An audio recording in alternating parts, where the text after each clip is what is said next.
সুস্থতা যেন আমাদের একদম পিসি ছাড়ছে না। হ্যালো গাইজ, আসসালামু আলাইকুম। কেমন আছেন সবাই? আমরা তেমন একটা ভালো নেই। গ্রামে গিয়ে তো আমি অনেক অসুস্থ হয়ে পড়ছিলাম। গ্রাম থেকে শহরে আসতে না আসতেই আমার বউ অনেক বেশি অসুস্থ হয়ে পড়ছে। না কেন আমাদের সাথে এমনটা হচ্ছে, কিন্তু আমাদের সাথে তেমন ভাবে কিছুই ভালো হচ্ছে না।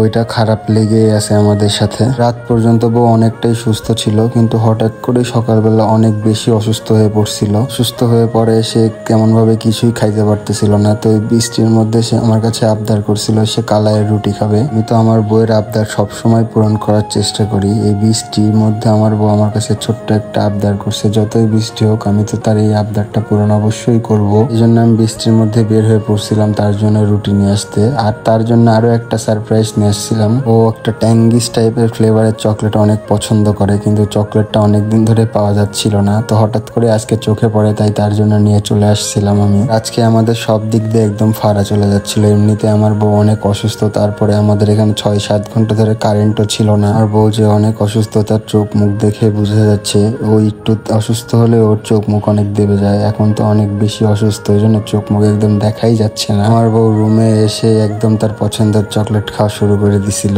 কারেন্ট এত টাইম পর্যন্ত ছিল না, আমাদের আইপিএসও একদম চলে গেছিল। কিন্তু হঠাৎ করে কিছুক্ষণের জন্য, মানে কয়েক সেকেন্ডের জন্য কারেন্ট আসছিল।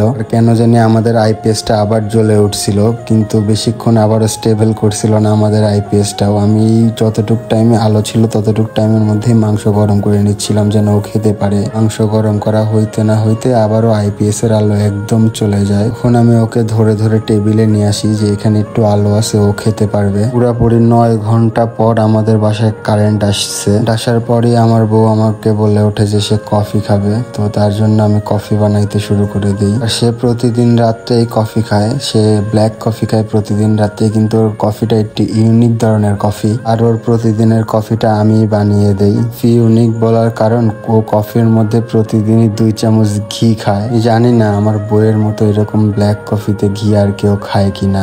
কেউ যদি ব্ল্যাক কফির সাথে ঘি খান অবশ্যই কমেন্ট করে জানাবেন। দুদিন আগে আমি যখন অনেক অসুস্থ ছিলাম, আমার প্রত্যেকটা কাজই আমার বউ অনেক যত্ন সহকারে করছে এবং আমাকে সুস্থ করে তুলছে। এখন আমারও দায়িত্ব আমার বউয়ের সব কাজ অনেক ভালোভাবে করার, আর ওকে খুব তাড়াতাড়ি সুস্থ করে তোলা। স্বামীর বিপদে স্ত্রী, আর স্ত্রীর বিপদে যদি স্বামী নাই আসতে পারে তাহলে স্বামী স্ত্রী হয়ে কি লাভ। জন্যই সকল ভাই বোনদের বলছি, স্বামীর বিপদে স্ত্রী আর স্ত্রীর বিপদে স্বামী সবসময় এগিয়ে আসবেন, তাহলে সম্পর্ক আরো অনেক ভালো হবে। আর আমার বাচ্চা বউ সে একটু কিছুতে অনেক খুশি হয়ে যায় যে কফি বানিয়ে এনে দিছি, ও লাফায় লাফায় উঠতেছে এত অসুস্থতার মধ্যে। সকলে আমাদের জন্য দোয়া করবেন, আমরা যেন প্রত্যেকটা বিপদে দুজন দুজনের পাশে খুব শক্তভাবে থাকতে পারি। আর আজকে আমাদের ভিডিও ছিল এ পর্যন্তই। সকলে ভালো থাকবেন, সুস্থ থাকবেন। আমাদের ভিডিও কেমন লেগেছে অবশ্যই কমেন্ট করে জানাবেন। আল্লাহ হাফেজ।